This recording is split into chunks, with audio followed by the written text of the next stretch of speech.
Hello everyone, welcome to the Gate Educon, and today we will discuss the FCFS or first come first serve CPU scheduling algorithm. It is purely non-preemptive CPU scheduling algorithm, non-preemptive. Okay, so late arriving job cannot interrupt the present day running job. Okay, so let me give you an example and you will understand how to calculate or what is first come first serve scheduling algorithm.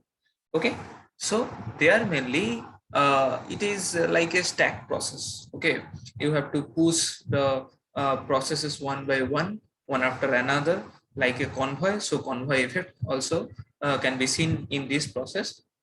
So one after one, and when one process completes its execution, the next process will start its execution. This is the main motto of first come first serve scheduling. Okay, so let me give you an example. So like there are processes. Now burst time or CPU burst time as BT and arrival time as AT. Okay, so there are suppose four processes: P1, P2, P3 and P4. So what is the burst time or execution times for P1? This is suppose 10 milliseconds. Okay, and for P2 it is 5, for P3 4, and for P4 it is 2. And arrival time for P1 is 0, arrival time for P2 is 2, arrival time for P3 is 4, arrival time for P4 is 5. Okay, so draw the NAT chart first from the first come first serve algorithm and from this question. So I have already told you that this is non-preemptive CPU scheduling, so you need not to worry about the other processes. You have to complete one by one process. Okay, so first of all P1. So let the P1 complete its execution, okay, for 10 milliseconds. So from 0 to 10. Okay, next start check what is the arrival means what is the next process. So after 0 means in the 0th time P1 is there, so after that P2 arrived. Okay, so P1 completes its execution, so after that you have to start P2.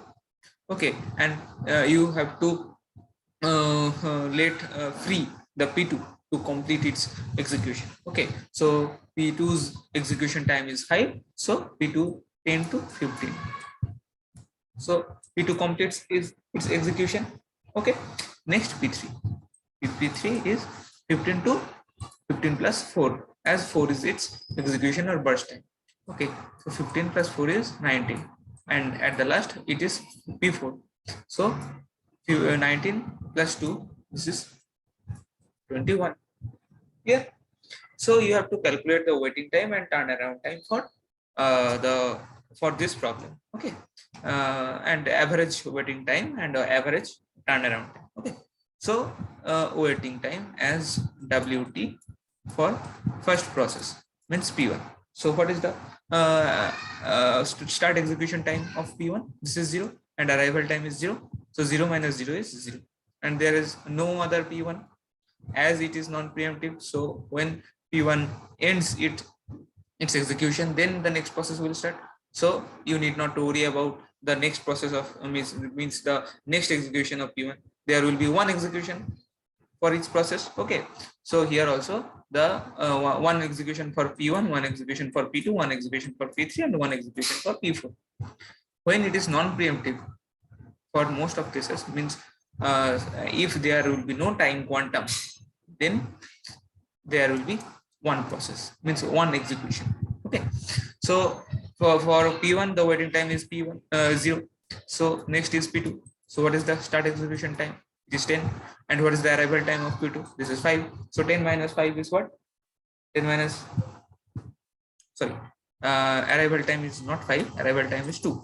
So 10 minus 2, what is 8? So for P3, what is the start of its execution time? This is 15. And what is the arrival time? This is 4. So 15 minus 4, this is 11. And for P4, what is the starting execution time for P4? This is 19. What is the arrival time of P4? This is 5. So 19 minus 5, this is 40.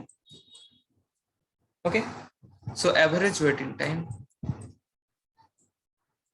What is the total waiting time? This is 0 plus 8 is 8, 8 plus 11 is 19, and 19 plus 14, 19 plus 14 is 33.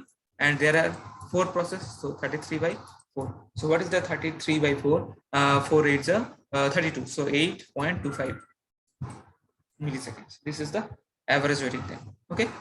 And turnaround time. What is turnaround time? Turnaround time is nothing but waiting time plus burst time. So what is the total burst time? Total burst time is nothing but this 21. Total will be 21. So 33 plus 21. This is 54. And what is the average turnaround time? Average turnaround time is 54 by 4. This is nothing but what? 13.5. Okay. Now check what is the turnaround time for P4. What is the turnaround time for P4? Check the burst time for P4 is 2. What is the burst time? 2. So turnaround time for P4. What is the waiting time for P4? This is 14. What is the burst time for P4? This is 2. So 14 plus 2. This is 16. In this way you can calculate the each process's turnaround time like P4. This is 16. Okay. This is 16. Okay. Let me give you another example. Like there are processes. Okay. Next, burst time. And suppose all the processes arrived at T0, means 0 second. So all arrival time is 0. So there are 4 processes. Suppose P1, P2, P3, and P4. What is the burst time?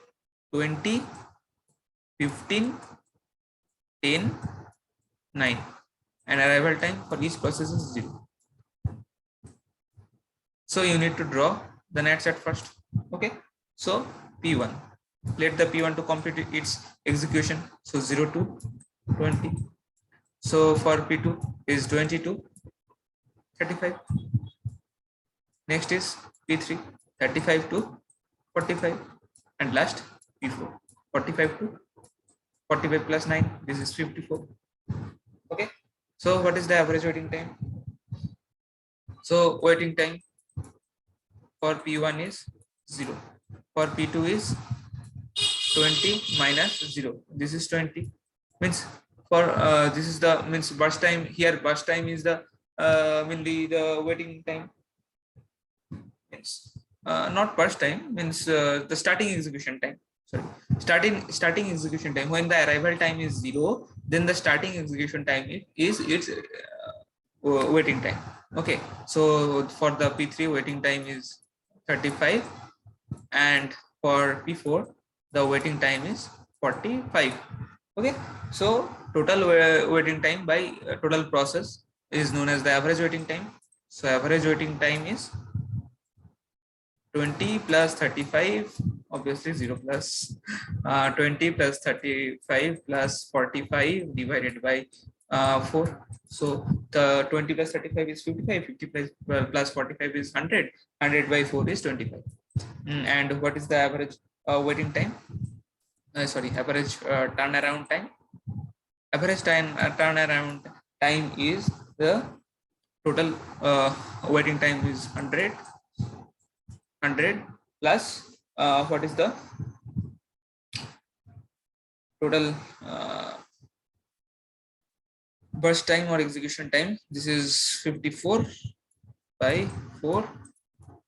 This is something 154 by 4. So 154 by 4, that is nothing but 4 3s are 38.5. Okay. Now, what is the throughput of it? So calculate also throughput.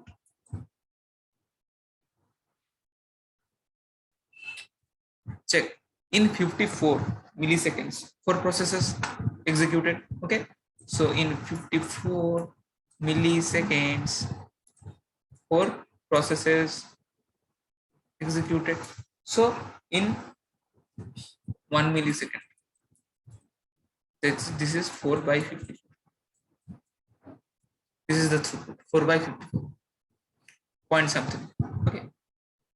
Next, I will discuss about what is the disadvantage of FCFS.